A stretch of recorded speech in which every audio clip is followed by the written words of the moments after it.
Assalamualaikum guys. Hai, selamat pagi. Apa khabar semua? Salam 17 Ramadan.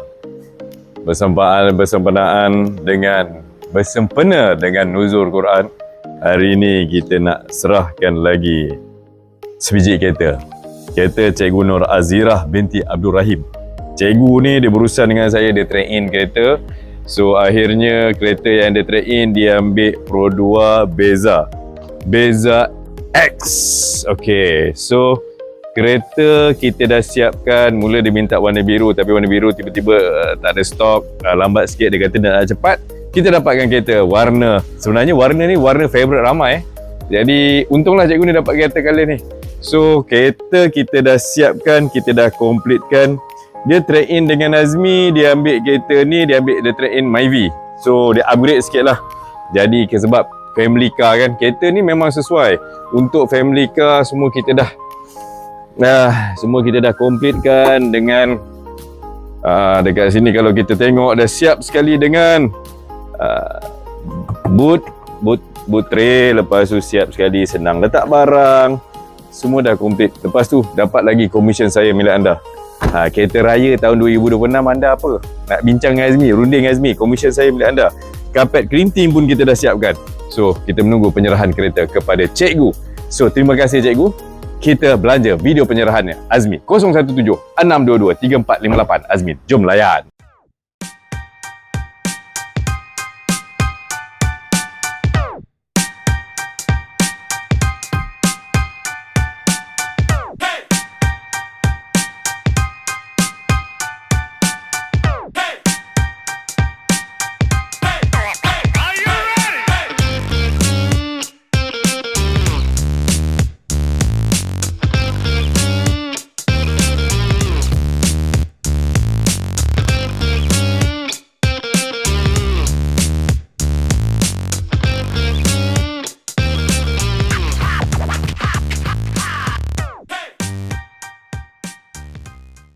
Bismillahirrahmanirrahim. Assalamualaikum guys. Hai, kita nak serahkan kereta kepada ni dia, Cikgu Nur Azirah binti Abdul Rahim orang Solok Gaung.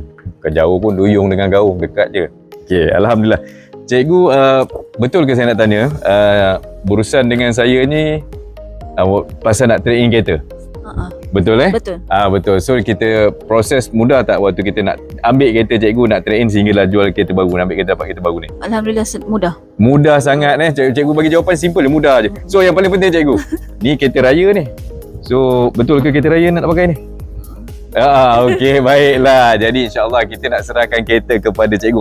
Sebelum terlupa, komisen saya milik anda, dapat tak dapat cikgu? Dapat. Senang sangat tak berurusan dengan Azmi? Senang, alhamdulillah. Senang sangat. Jom kita serahkan kunci kereta kepada cikgu.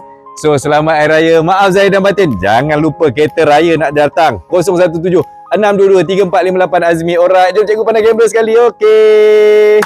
Alright.